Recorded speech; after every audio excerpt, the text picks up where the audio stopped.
Peut-être qu'est-ce être artiste aujourd'hui, voilà, un peu la question. Ouais, non, mais la position de l'artiste, parce que c'est pas n'importe quel choix. Florent est jeune et il fait ce choix-là, et c'est pas n'importe quel choix, c'est un choix courageux, parce que c'est pas simple. Voilà, on en parlera tout à l'heure. Alors peut-être pour commencer, peut-être nous faire une petite bio, donc savoir un petit peu comment tu es arrivé à la peinture, comment tu es arrivé à utiliser ce médium. Bon, on va essayer de faire ça rapidement. Moi, je suis né dans une famille d'artistes, donc forcément, ça aide un petit peu. Mon père est peintre, j'ai un oncle qui est artiste aussi. J'ai une mère qui était professeure de français au collège. Donc petit, j'étais quand même assez vite traîné dans les musées. Donc je dirais que j'ai quand même grandi dans un environnement artistique qui aide à avoir une vision sur l'art et à intégrer ça comme une composante naturelle en fait. Vas-y, enjambe.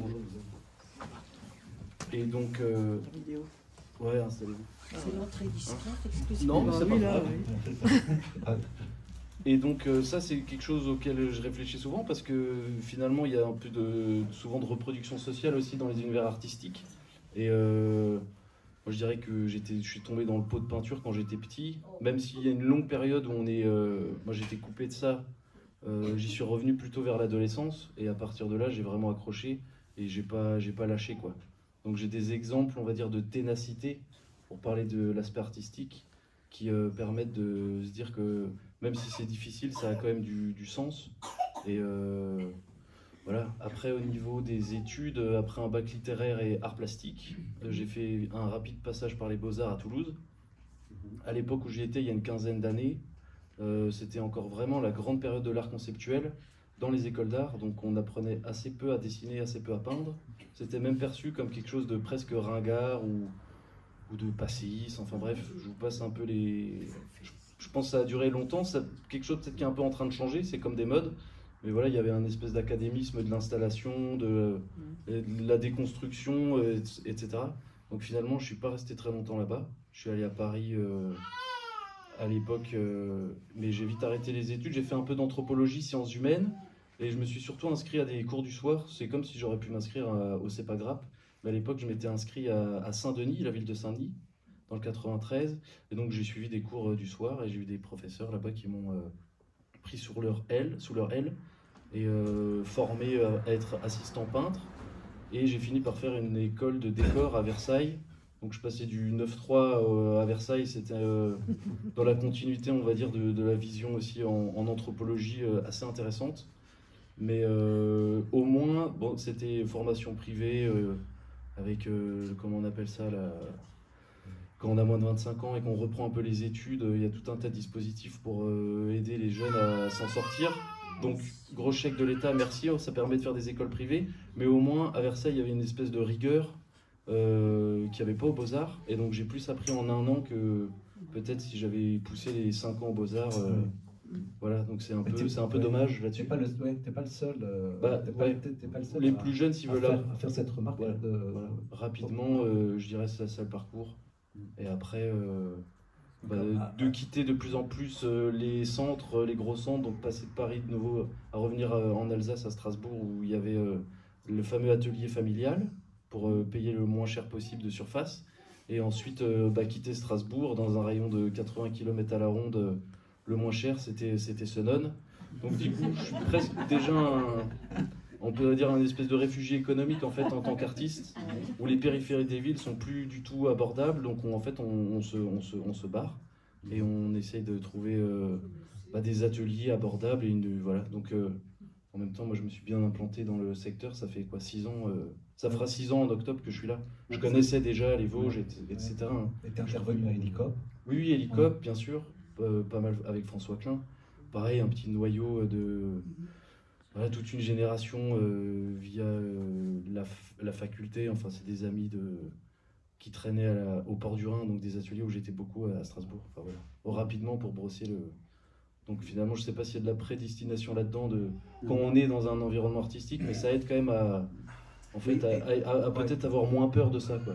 Et la peinture, alors, parce que la peinture, oui, pas enseignée dans les, on peut enseigner dans les écoles d'art, un peu ringardisée aussi, et comment dire, ouais, après tout, comme médium, il y a beaucoup d'autres médiums aujourd'hui qui sont style médium numérique, vidéo, photo, là qu'on voit plus dans les grands centres d'art, dans les fonds régionaux d'art contemporain, tout ça. Donc, choisir un médium lent, un médium gras. Ouais. Donc, ouais. Pourquoi la peinture? Pourquoi? Bah, c'est des appétences qu'on a ou des, je sais pas, une espèce de magie qu'il y a dans la peinture. Peut-être, je trouve plus que dans d'autres choses. Moi, ça m'a plus parlé. Je faisais du théâtre, de l'écriture, je faisais des petits films, tout un tas de trucs. On est obligé de faire un choix, même de la musique ou des choses comme ça. Mais au bout d'un moment, on choisit un seul domaine et puis. Je pense que c'est question de la fixité. Je vous posais un peu la question de la fixité. Pourquoi l'image? Oui, la fixité de l'image de la peinture par rapport à d'autres. Bah, après, il y a peut-être des chocs qu'on voit, même dans des livres, pas le radeau de la Méduse ou des Van Gogh, ou enfin, une espèce de puissance comme ça de la peinture qui est quand même assez incroyable. Donc moi, j'ai eu du mal à décrocher, quoi. Ouais, même de plus en plus de mal. Enfin, c'est impossible, quoi, dans un sens. Même si par moments je me dis ouais, j'arrête, ça sert à rien de faire de l'art aujourd'hui, c'est trop compliqué, ou ça n'a plus de. C'est comme parler dans le vide dans un sens, ou peindre dans le vide, mais je pense que c'est normal qu'on soit traversé par ce genre de. Enfin voilà, il y a même des cinéastes qui arrêtent, ou. Enfin, c'est sur le fil, mais c'est en même temps là où on peut se. Oui, c'est toujours, c'est ça. Voilà, c'est toujours sur le fil. Retrouver la pierre d'achoppement qui permet de retrouver de l'énergie dedans, quoi, je dirais. Je sais pas si c'est clair, je vois vos têtes un peu. Mais... Oui, je dis c'est toujours sur le fil. C'est toujours sur le fil dans le sens où tu peux avoir 40 ans de peinture derrière toi, 50 ans de peinture derrière toi. Ces questionnements-là sont quand même des questionnements existentiels de l'artiste, et que c'est vrai, on est toujours à se dire après tout pourquoi j'arrêterai pas dans l'instant, et pourquoi, ouais, on ne sait pas pourquoi on reprend dans l'instant aussi, quoi. Voilà. Donc, mais c'est vrai que c'est quand même un questionnement important. Et voilà. Bon, alors maintenant, ta peinture, on le voit ici, puisqu'on est immergé complètement dans cette expo. Elle a aussi un caractère, on va dire, revendicatif, on va dire militant, on peut dire, voilà. Alors ce choix, alors, comment on associe, comment on associe le désir de travailler la peinture qui en soit un langage, et comment on l'associe avec ce rapport comment dire, revendicatif et militant. Oui, non, c'est sûr, on oublie presque un peu ça, mais c'est tellement évident que j'oublie des fois que c'est pas, enfin, que c'est lié, quoi. On va dire que c'est une arme, en fait. La peinture, forcément, c'est un moyen d'expression, donc c'est un terrain sur lequel on peut aller assez loin, sans être trop fichesse, on va dire, trop vite, on pourrait dire.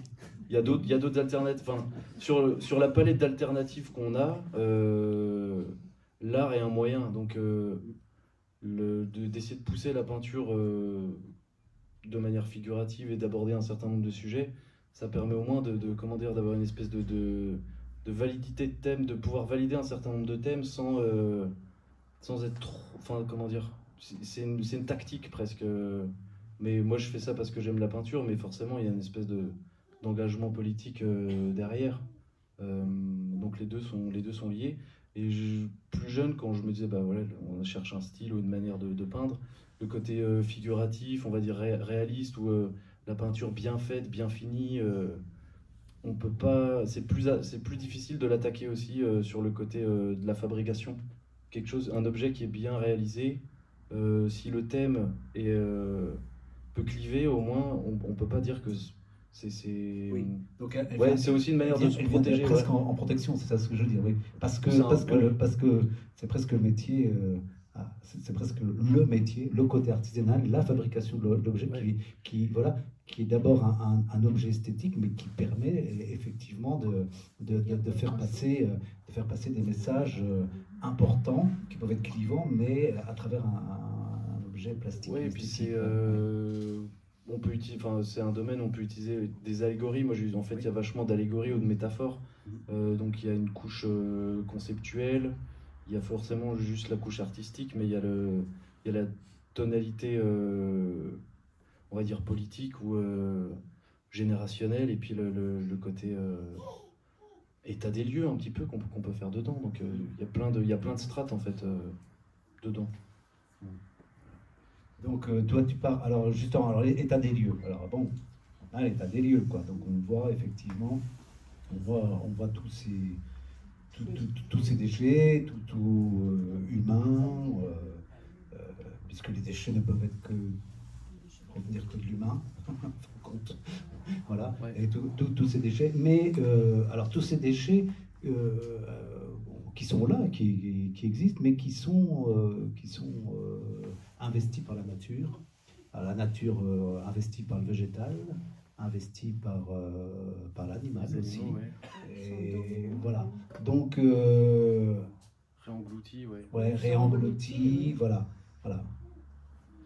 Bah, c'est presque une exposition de période parce que je faisais pas des peintures comme ça avec des petites fleurs ou des animaux, des petits insectes ou même des petits oiseaux qui mangent des graines. J'avais plus des peintures avec des flammes ou des gros objets, enfin, Il y ou avait une forme de. il y Ouais, avait des choses comme ça. je suis dans la digestion du syndrome de Cassandre, on pourrait dire.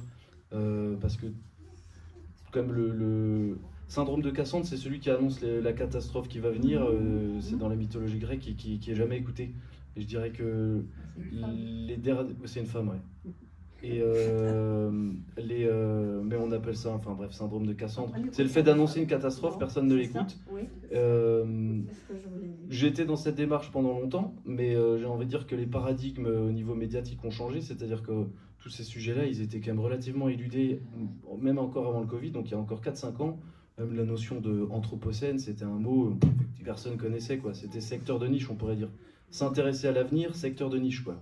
Il y a eu le Covid, et tout d'un coup, les médias, bon, voilà, le plus 1,1 degré 5, le degré d'effondrement, en fait, tout d'un coup, il est apparu sur la table comme une espèce d'évidence. Et moi, ça m'a stupéfait parce que ces sujets-là, c'était vraiment des choses qui étaient pas de l'ordre du complotisme, mais je veux dire, on était les chiants à parler de ça, quoi, en fait.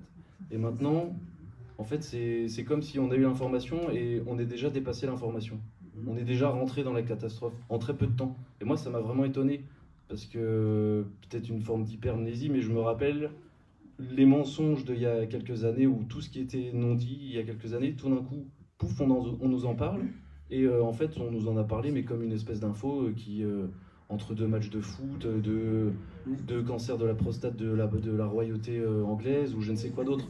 Donc, en fait, le sujet, il est abordé, mais il n'est jamais abordé non plus. Oui, c'est ça. Et là, on nous dit Il est simplement. traité comme une information banale. Voilà, le gouvernement peaufine son plan à une France à plus 4 degrés d'ici 2050. Enfin voilà, c'est tellement ridicule on sait plus s'il faut en pleurer ou en rire au bout d'un moment.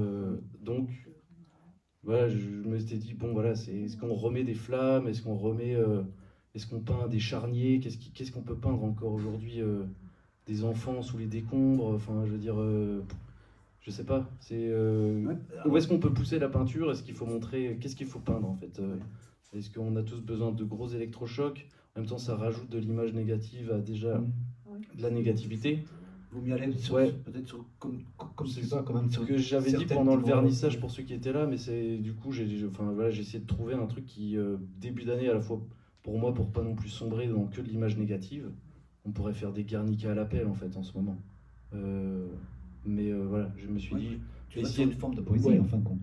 Oui, quand même. Bah, c'est une espèce de poésie de la oui. catastrophe, mais qui a quand même une espèce sûr, d'optimisme. Je me dis, c'est quand même le ver qui se venge. C'est pas que la nature qui va se venger de l'humain, parce que je pense pas que l'humain soit fondamentalement une ordure, on pourrait dire. Mais c'est quand même tellement grave, finalement. Il y a tellement de tragédies, on n'en sort pas de ces cycles de guerre et de destruction. C'est quand même 50 ans qu'on sait qu'on va dans le mur, voire plus, et rien n'est fait. Maintenant, on est dans le mur, on est devant le fait accompli. Ça va être extrêmement difficile de changer de direction, en fait, de manière systémique.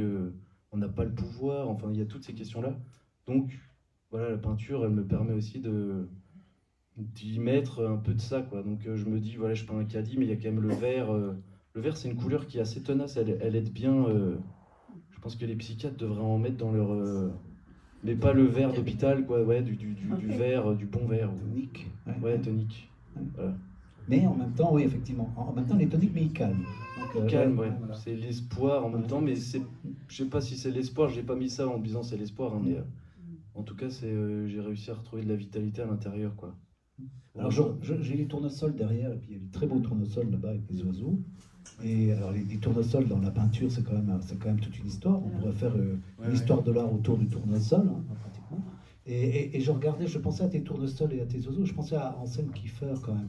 Ouais. Sur les tournesols de Kiefer, je ne sais pas si vous voyez les tournesols de Kiefer, il y a une super bonne toile d'Anselm Kiefer où il est allongé en gisant complètement avec des énormes tournesols comme ça. Et Kiefer, quand il parle de ces tournesols, il dit que pour lui, les tournesols, c'est bon, alors c'est la symbolique un peu du soleil, mais la graine à l'intérieur, pour lui, c'est autant de c'est la constellation, c'est autant de planètes et tout ça.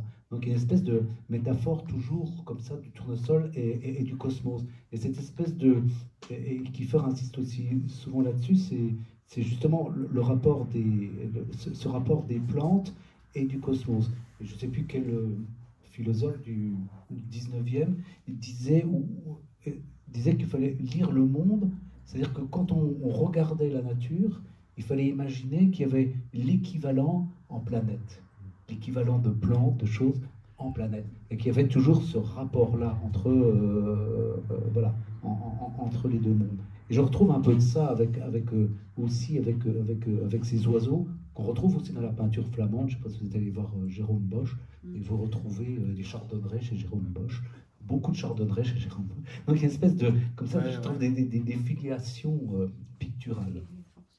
Bah, on peut dire que c'est des sortes d'invariants, soit anthropologiques ou d'invariants picturaux, quoi. C'est des choses qu'on retrouve forcément. Mais c'est dans l'ordre cosmique, hein. Le tournesol, il y a le nombre d'or à l'intérieur, toutes les graines, etc. C'est comme des fractales ou des choses comme ça, s'il y en a qui font un peu des maths ou des... Donc il y a une espèce de mystère qui se cache quelque part, et forcément, dans l'art, on a essayé de le chercher. Pendant longtemps, les artistes, c'était un peu comme des alchimistes ou des espèces de sorciers. Tout était mélangé, ils étaient architectes, ils étaient ceci. Il n'y a que maintenant où on est tous des cancres à l'école, et donc on finit voilà, en tartouilleur, quoi, j'ai envie de dire. Mais à l'époque, ils étaient quand même assez calés dans tous ces trucs-là. Et on peut dire par extension, oui, qu'il y a une forme d'ordre qui se... Enfin, c'est une ordre du chaos, mais il y a quelque chose qui se cache dedans, donc c'est comme un peu des évidences qui réémergent, quoi. Après, le chardonneret, c'est dans l'iconographie, il y a aussi un rapport au petit Jésus ou à l'enfant, quelque chose comme ça. Je sais pas, il faudrait que je regarde un peu des bouquins d'histoire de l'art. Mais il y a souvent le petit Christ, enfin le Christ qui tient un chardonneret. C'est l'idée qui, je pense, de la résurrection, hein, quelque chose comme ça. Mais graphiquement, il est intéressant. Peut-être c'est à cause du rouge ou du jaune, simplement, des couleurs. Rouge, jaune, rouge, noir. Enfin, il y a quelque chose de dynamique. Alors comment ils viennent les animaux? Parce qu'il n'y a pas que des chardonnerets. Alors comment est-ce qu'ils s'imposent d'eux-mêmes? Est-ce que c'est un véritable choix? C'est une étude comment ils viennent? Comment ils se posent sur tes fleurs? Enfin, comment ils arrivent? Parce qu'il y a quand même une belle multiplicité. Il n'y a pas que du chardonneret, on a de la messange huppée, on a du pic, on a pas mal de choses. Voilà. Il y a des verdiers, voilà. Ouais. Puis alors là, j'ose même pas parler de ceux-là parce qu'ils sont tellement beaux que voilà. Ça, c'est tout. Alors le mur qui est là, c'est un mur de gravure. Ça date des années 2018-2019. Bon, c'est pas des oiseaux réalistes, hein, c'est vraiment... c'est de la gravure, donc moi j'aime bien tout ce qui est l'art populaire en gravure. Ça a été pendant très longtemps, ça se fait encore, mais c'était une manière de... On peut penser à l'imagerie d'Épinal, mais il y a un côté un peu naïf, comme ça, presque un peu papier peint ou textile. Donc c'était plus une variation sur le thème de l'oiseau. Le tableau qui est derrière, j'avais surtout, comme celui qui est là-bas, d'abord peint des tournesols, et puis comme souvent, ça dépend pour qui, mais je commence des toiles, je les mets de côté parce que j'ai du travail, d'autres choses à faire. Donc une toile peut rester inachevée pendant 1 an, 2 ans, peut-être plus. Il y en a, ça fait 6 ou 7 ans que je les ai pas finis. Donc à un moment donné, je les ressors et puis je les termine. Donc au bout de 2 ans, on les finit pas de la même manière que je les aurais finis si j'avais été dans la continuité. Donc ceux-là, il y a eu une petite horde d'oiseaux qui est apparue dessus. Mais initialement, ils n'étaient pas forcément censés être là. Ils sont apparus pour l'expo. Voilà. C'est bien. Donc il y a des choses qui apparaissent comme ça. Pour Il n'y a pas toujours de... Au printemps, en février, c'est bien. Les oiseaux, c'est bien. Alors cette toile, puisque tu travailles dans tu as transposé ton atelier dans la galerie, et donc ça fait maintenant 2 semaines, 3 semaines que tu travailles, et donc il y avait 2 toiles blanches, et là maintenant on a ce tank énorme qui occupe une grande surface. Ouais. Alors voilà, ce tank c'est directement lié avec les derniers conflits de la planète. C'est un mélange parce que ça faisait longtemps que ce sujet me trottait à peu près comme ça dans la tête, pour en avoir vu. C'était pas exactement ce genre de tank que j'ai vu, mais c'était plutôt des tanks américains, style Sherman, de la fin de la Deuxième Guerre mondiale. On est quand même truffé de déchets, de restes de la Première Guerre mondiale. Dans les Vosges, il y en a quand même beaucoup. Moi, j'en trouve régulièrement dès que je vais aux champignons, des barbelés, des choses comme ça. Il y en a encore plein partout. On mettra ça sera jamais vraiment totalement digéré. Donc, moi, c'est déjà quelque chose qui me frappait depuis longtemps. Et puis, oui, avec les retours des conflits, que ce soit haute intensité en Ukraine, Russie, et puis la guerre sans fin à Gaza, en Palestine, Israël, c'est des sujets, oui, du coup, qui me sautaient un peu, comme une évidence, quoi. Surtout par rapport à cet aspect-là. Et comment être dans l'actualité, mais sans être clivant, parce que c'est des questions tellement clivantes, surtout Israël-Palestine, que aborder ce sujet-là, c'est très dangereux, en fait. Il faut vraiment avoir une conscience historique assez longue, et donc c'est pas une question de prendre position de manière frontale, mais voilà, comment dire, c'est une manière quand même d'aborder ce sujet-là avec un peu, c'est pas forcément prendre des précautions, mais c'est éviter de trop cliver, même si moi je sais quoi penser, je sais ce que je pense, je veux dire, ce qui est peut-être déjà pas mal par rapport à beaucoup de personnes qui sont, je pense, dans le brouillard par rapport à ces questions-là, ou désinformées en profondeur. Mais voilà, c'est vraiment l'idée je pense que je vais en faire des séries, en fait. Le sujet de la guerre, il est revenu, quoi. On pensait qu'on en serait débarrassé, mais en fait pas du tout. Et ça va revenir à toute vitesse. On a l'impression que c'est la course, c'est de nouveau la course à l'armement. Il suffit de regarder les courbes de l'investissement dans les armes et puis de la cote boursière de l'armement à l'échelle planétaire. C'est juste hallucinant, quoi. C'est Total, je veux dire, les dividendes de Total à côté, c'est que dalle. Donc je pense que plutôt que d'essayer de sauver le climat ou le peu qu'on peut sauver, on va plutôt foncer tout droit dans une espèce de guerre, en fait. C'est déjà ce qui se prépare. Donc prendre ce sujet-là comme un sujet sérieux, je pense que c'est hyper important. Donc moi, je vais essayer de le traiter, en fait. J'aimerais bien ne pas avoir à le traiter, ouais. Mais il va falloir s'opposer. C'est pas dire la guerre c'est mal, c'est essayer d'être un peu plus intelligent que ça, mais on peut faire n'importe quel village en France, il y a tout le temps un monument aux morts de la guerre de 14-18. Je sais pas, il y a déjà eu assez de sang humain qui a coulé sur la planète. Je pense que c'est vraiment pas la peine de continuer. Et je sais pas, c'est une position, se dire en plus en ce moment, hormis la guerre en Ukraine où c'est essentiellement des soldats, la plupart des conflits c'est toujours les populations civiles. C'est vraiment une nouvelle donne depuis presque Hiroshima, hein. C'est-à-dire presque depuis que les Américains sont rentrés en guerre contre l'Allemagne nazie, c'est quasiment systématiquement des civils, en fait. Il n'y a plus de... proportionnellement, que ce soit le Vietnam, la Corée du Nord, Corée du Sud, la Yougoslavie. Je ne vous parle pas de l'Irak et de toutes les guerres qu'on s'est tapées depuis les années 2000. Et puis du coup, tout l'enchaînement que ça... bref. Il y a un côté géopolitique, moi c'est des choses auxquelles je m'intéresse, mais vu qu'on fait tous partie de la même planète, je pense que c'est des sujets qui sont importants. Donc voilà, après je peux vous en parler des heures de ce qui se cache peut-être derrière juste ce tas de rouille, Mais Ce tas de rouille, alors ce tas de rouille quand même, envahi par les ronces. Alors la ronce. la ronce, ouais. Bah, la ronce, c'est une espèce de recours, d'antidote, c'est presque l'antioxydant. J'aurais pu mettre du gingembre ou du curcuma ou je sais pas, des oignons ou n'importe quoi. Ouais. Mais c'est ce qui repousse quand même vachement vite. Ça défriche, ça dépollue. Enfin, c'est une espèce de. C'est presque une figure conceptuelle en fait de ce qui prépare. C'est-à-dire que le changement va pas se faire du jour au lendemain. On pourrait dire la révolution, elle se fait pas comme ça un grand soir. Mais en fait, la ronce, c'est une plante révolutionnaire, en fait. On pourrait dire. Tenace, qui lâche pas l'affaire et puis qui prépare ses arrières parce qu'elle protège. Voilà, elle protège le présent et puis en fait, elle est sur la défensive. Mais elle attaque quand même, elle digère quoi, un certain nombre de choses. Et donc, si on veut se placer sur le long terme, ce genre de concepts, ils sont intéressants parce que à l'échelle d'une vie humaine, on peut que essayer de préparer ou de dépolluer, de réparer, de trouver des antidotes, des choses comme ça. Moi, le grand soir, j'y crois pas du tout, mais la révolution au quotidien, c'est quelque chose que j'applique, je dirais, en fait, finalement. Donc, je pense que c'est possible, mais il faut qu'on soit plus nombreux, à mon avis, au quotidien, je veux dire. Oui. Comme la ronce, quoi.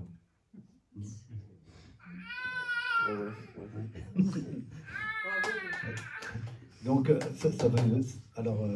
ça nous permet de revenir donc à la position quand même à la position de l'artiste. Et donc, parce que la position de l'artiste aujourd'hui, c'est quand même une position de précarité, quoi. Incroyable, quoi. Ouais, financièrement, oui, c'est sûr. Bah, ça dépend. Il y a des artistes qui peuvent être entiers et les parents ont eu l'intelligence d'acheter des appartements dans les années 80 à Paris, donc ils n'ont aucun problème. D'autres, ce qui est mon cas, c'est sûr, financièrement, on a peut-être du bagage culturel ou du capital culturel, mais après, financièrement, c'est sûr que... Ça correspond pas. Ouais, si on arrive à avoir 20 000 balles sur son compte en banque maximum, on est heureux déjà. À 30 ans, voilà. Mais après, au niveau, je sais pas, précarité, quand je vois la précarité autour de moi, qu'elle soit psychologique, tout le monde se lourde, les générations des trentenaires, c'est quand même aussi une catastrophe. Aujourd'hui, ceux qui sont nés dans les années 80-90, psychologiquement, j'entends, hein, c'est dur, c'est raide. Donc non, je pense que ça dépend pour quels artistes, peut-être. Il y en a qui, je sais pas, ont plus de mal à tenir le choc, mais si c'est que des questions d'argent, on a toujours moyen de se débrouiller. Hein. Ça dépend des standards de vie qu'on veut, en fait. C'est plus dur d'être pauvre maintenant en France, vu l'inflation. C'est plutôt ça le problème. Avant, on pouvait se payer le luxe d'être pauvre. Maintenant, c'est un luxe qui est plus abordable d'être pauvre, quoi. On pourrait dire. Enfin, bref. Ouais, parce que quand même, sur ta façon d'équilibrer un peu ta vie, tu fonctionnes aussi pas mal avec des expos, mais c'est quand même pas ça qui permet de vivre, avec des ateliers, avec des interventions, des profs ici, de manière très partielle aussi. Donc, comment ça se vit, ça, ce passage atelier, action, voilà. Ça, c'est quelque chose qui n'existait pas forcément chez les artistes d'atelier du 19e siècle, tout ça. Ça aussi, c'est aussi une espèce de fluidité, une espèce de passage qui au 19e, il y avait des commandes publiques de peinture, il n'y avait pas des...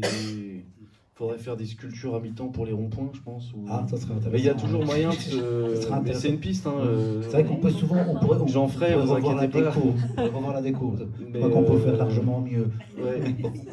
Non, il y a toujours moyen de se débrouiller quand même un petit peu pour éviter de justement trop tomber dans l'aliénation de la machine, j'ai envie de dire, quoi.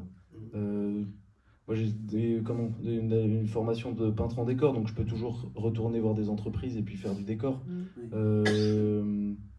L'enseignement ou les ateliers, tant qu'il y en a, c'est bien. Et moi, j'adore enseigner ou être dans le partage, que ce soit avec des tout petits comme avec des adultes ou des profils très différents, en handicap ou comme en relégation sociale, etc. Je pense que c'est un bon moyen de retomber sur ses pas. Oui, les publics empêchés, les fameux publics empêchés. J'adore la forme. Mais moi, voilà, j'ai plusieurs cordes à mon arc par rapport à ça, donc ça, je sais pas, on verra bien. Ça s'organise bien, ouais, ça se fait. Ouais, enfin. tant qu'on n'a pas d'enfant, j'ai envie de dire, c'est toujours la grande différence, c'est quand on devient parent, hein, au niveau de l'argent. Oui, c'est ça. Se Oui, projeter, ouais, voilà. oui. Bon. On peut aussi passer la parole au public, hein, comme d'habitude. Donc, s'il y a des gens qui ont des questions. Florent, moi je t'ai vu travailler avec des personnes handicapées et j'avais vraiment trouvé que c'était fantastique la façon de les entraîner à créer en très peu de temps une petite œuvre avec laquelle ils sont repartis et je crois que tu as beaucoup de talent. Voilà. Merci, oui.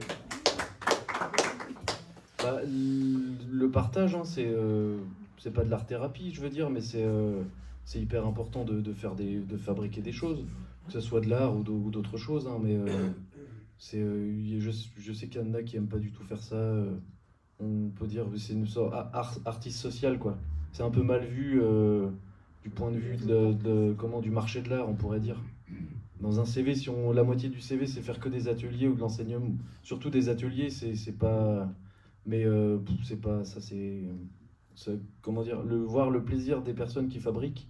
Moi, je trouve ça vraiment super. Pourtant, dans les politiques, nationales, bah, être artiste aujourd'hui, il y a un peu le passage obligatoire de la résidence d'artiste. Oui. Et la résidence d'artiste, elle n'est pas simplement sur la résidence de création, elle est aussi souvent sur la résidence d'atelier, d'accompagnement, de la résidence de territoire, donc de travail avec les populations, entre guillemets. Bah, il y a plein de dispositifs différents qui existent pour qu'il y ait de l'art qui soit fait un peu partout. Mais il faut que ça continue et puis ça devrait même s'amplifier, je pense. Enfin, c'est quelque chose qui... Ouais, pour les enfants, il y a peut-être plus qu'à d'autres périodes. Après, je sais pas, il y avait la période bénie du début des années 80, Mitterrand et puis Jack Lang et compagnie. Mais c'est un peu... Bah, à Saint-Dié, il y a quand même une reprise de l'éducation artistique, même si ça s'est arrêté pendant une dizaine d'années. Donc là, il y a quand même une reprise. Non, il y a plein de dispositifs, ça c'est très bien. Et puis là-dessus, ça nous permet de faire une année pas trop terrible, quoi.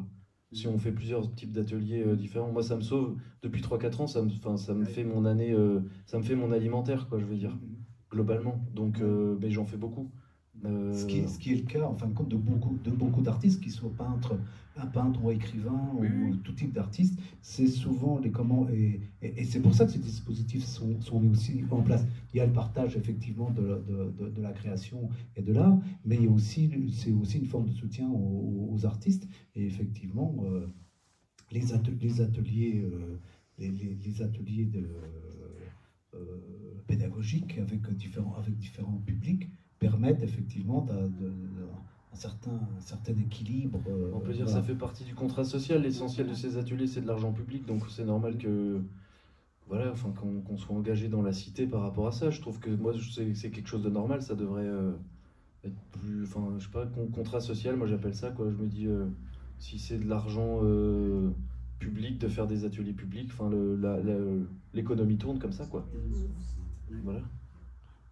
Oui, parce que oui. Alors, ta relation avec les galeries, comment alors oui, avec toute cette dimension, parce que c'est encore un autre monde, ça, toute cette dimension privée. Voilà. Enfin, oui. Bah, point mort, j'ai pas le temps de. Justement, moi, j'ai pas le temps de me concentrer. Enfin, comment dire, on a déjà tellement de trucs à faire, produire les œuvres, faire l'alimentaire. Bon, j'ai des engagements plus associatifs divers et variés, dont Hélicop, du coup, travail bénévole, donc forcément, ça prend aussi vachement de temps. Donc, tout le côté carriériste, démarchage, etc., je le fais pas. Il faudrait que je sois plus immergé dans les villes. En plus, il y a eu toute la période Covid. Donc, non, Après, on est jeune artiste à la trentaine. Ouais. Donc, j'ai envie oui, de à 50 ans aussi, encore. Oui. Non, mais d'un point de vue. vue. Devient vieux. Après, j'ai toujours eu une réflexion sur le marché de l'art parce que c'est aussi un gros sujet.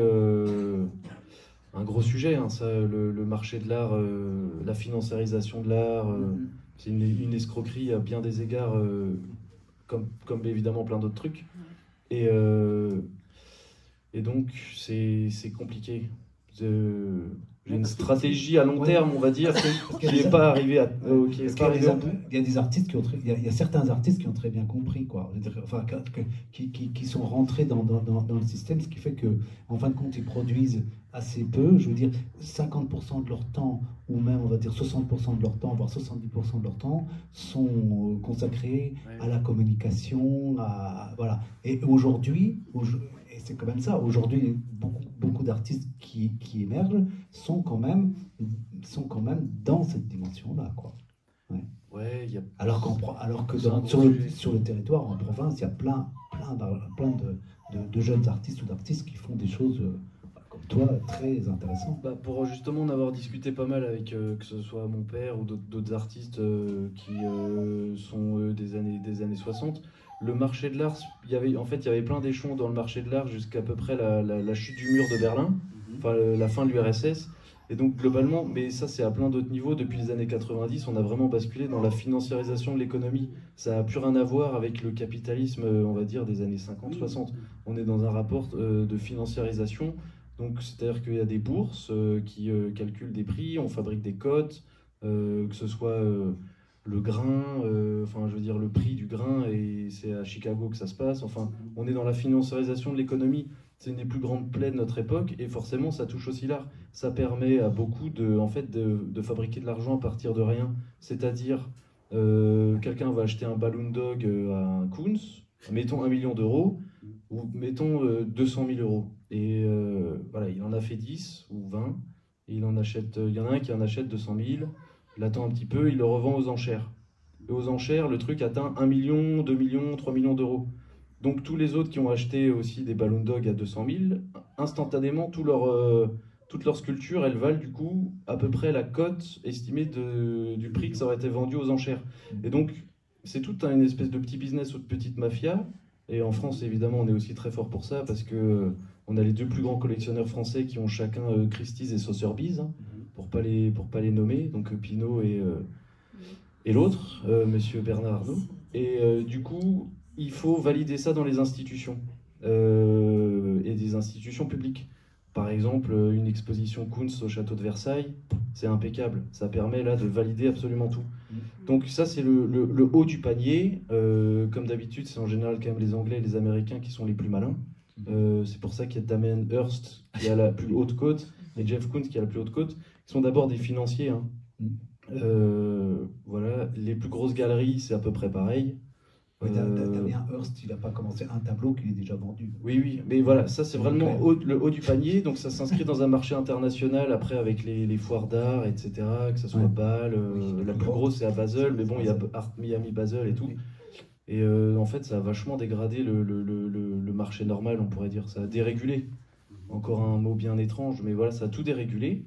Et donc, je sais pas, dans le microcosme. Alors voilà. trouver sa place, en fin de compte, entre ça et entre les institutions style muséal, fonds régionaux d'art contemporain, tout ce qu'on veut. Donc sa place, c'est une niche territoriale. Comme Saint-Dié, par exemple. Bah oui, bah, c'est comme les ronces, ça, on pousse là où il y a là on peut pousser en fait. Je veux dire, c'est évident. Donc nous, on est souvent dans les zones enfin, la plupart des artistes, quand ils ont commencé leurs ateliers, à l'époque il y a 100 ans, c'était à Montmartre, Bateau-Lavoir, mettons, parce que c'était en fait la périphérie. Mais la périphérie allant de plus en plus loin, ça pousse là où ça peut pousser, on va dire. Il y a toujours. Après, la particularité, je suis bien conscient de ça, c'est que j'analyse toujours les choses sous un spectre comment dire, de l'espèce de forfanterie économique dans laquelle on est. Enfin, je peux pas m'empêcher, c'est comme une tare en fait. Donc, moi, je refuse de jouer un certain nombre de jeux et de faire, en fait, de jouer le jeu, de parvenir par certains moyens. Donc, en fait, c'est se mettre beaucoup de difficultés, mais je pense qu'à terme, ce sera plus payant. Et puis, après, économiquement, on est aussi dans un rapport tous dégradé, et je pense qu'on serait dans une époque avec plein d'argent qui coulerait à flot.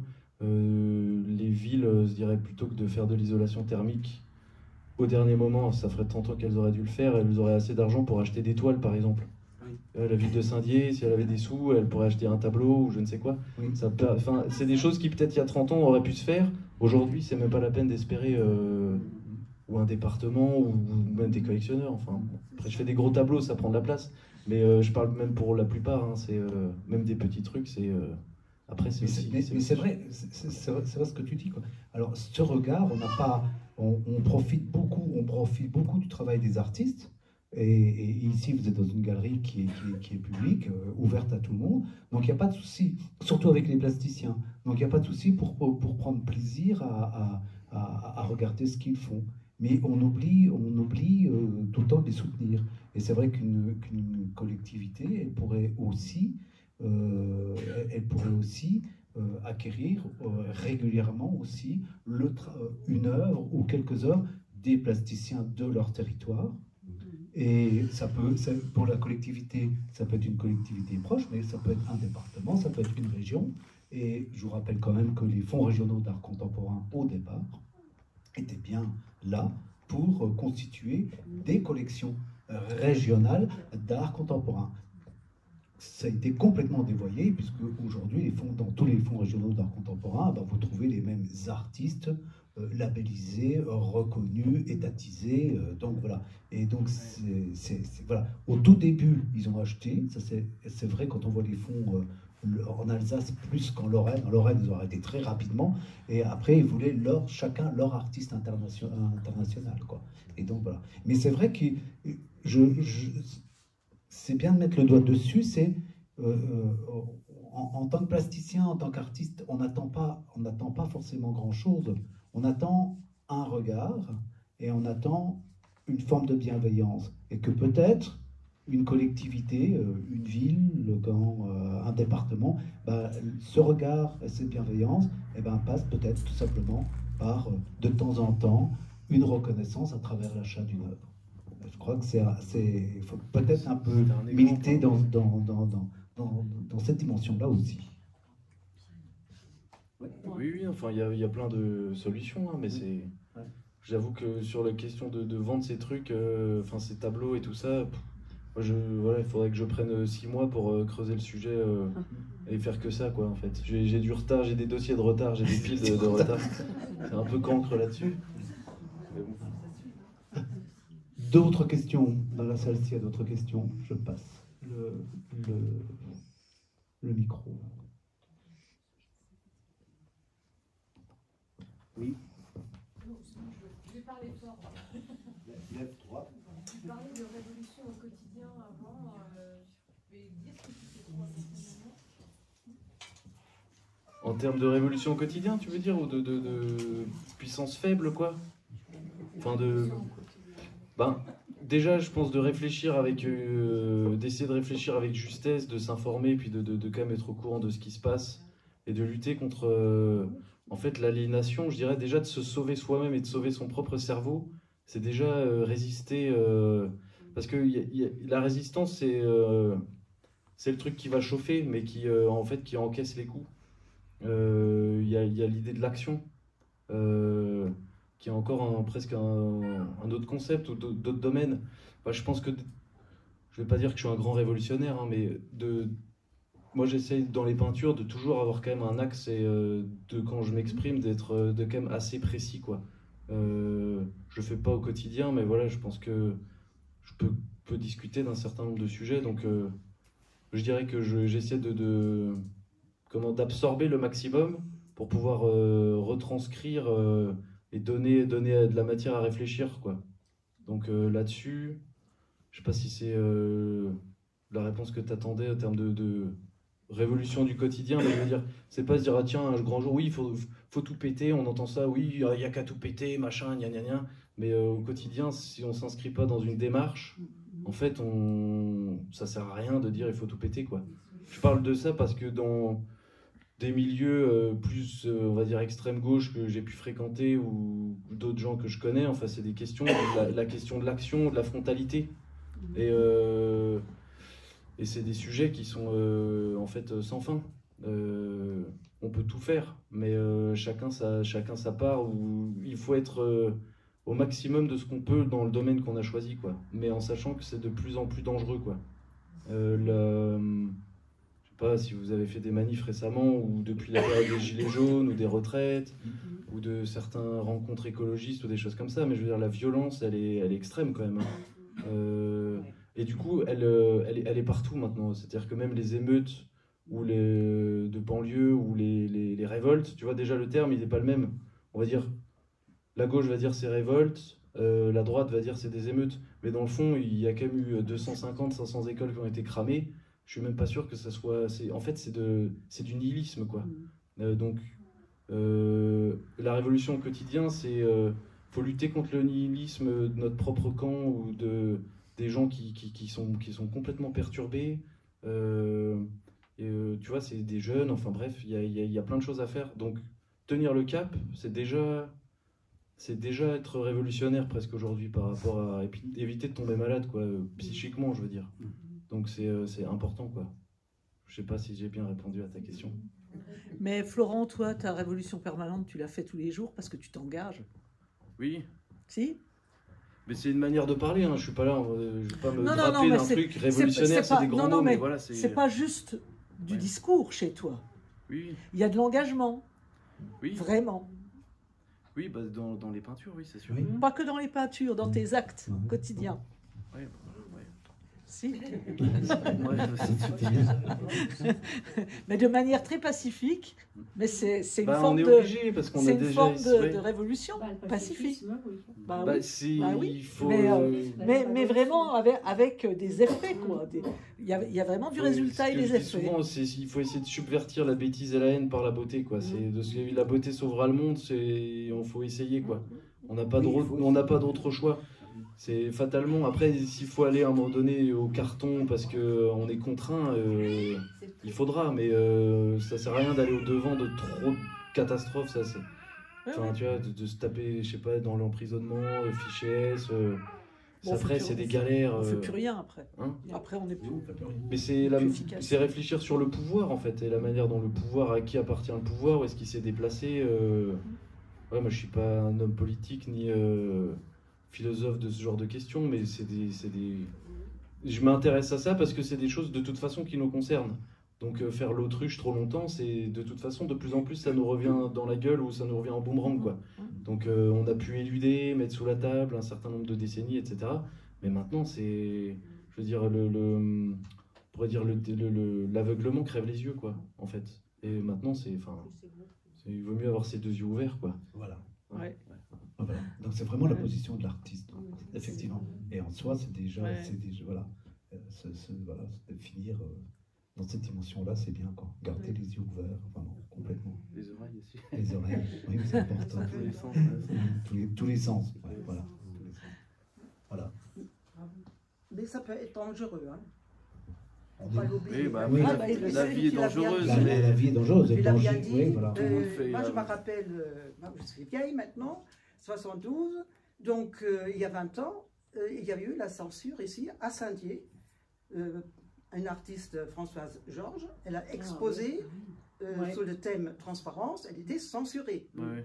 Hein, donc, il y a toujours un danger. C'est pour ça que je Oui, suis bien sûr. très, très contente quand je vois des expositions où il y a clairement un engagement politique qui est pris, même si au premier regard, on ne le voit pas. Oui, oui, Hein, bah, mais c'est justement ça qui est intéressant dans la démarche.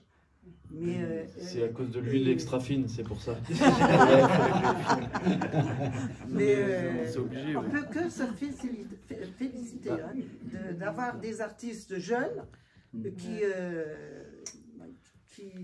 réagissent et Ouais. parce que ce que j'ai toujours remarqué ici dans la région, très proche, on va à des expositions, il y en a peut-être un ou deux maxi qui prennent position. Alors on a une quarantaine d'artistes qui exposent. Et je me dis, mais ils vivent où? Ils vivent où? Bah, bonne question, ouais, je sais pas. Voilà. Ils n'ont pas les yeux ouverts. Bah, Non. après, on peut pas demander à tous les artistes de faire Non, ça. non. Mais je comprends bien c'est pour cela- bien sûr. Mais c'est pour cela, parce que dernièrement, on a eu juste la discussion sur l'impressionnisme. eux, ils n'avaient pas des sujets brûlants, hein, qui mettaient sur la peinture, en peinture. Et certains, ils faisaient comme si tous les artistes sont critiques. Mais ce n'est pas du tout le cas. C'est comme dans la plupart de la population, ça veut dire si on a 10%, on peut être content. C'est ça. Et 10%, c'est déjà haut. Hein. Mais voilà, je suis très content. Bah, non, je pense que l'art ne doit pas faire que ces sujets-là non plus. Il faut vraiment qu'il y ait des... Enfin, moi, c'est comment dire, c'est ma veine ou des choses comme ça.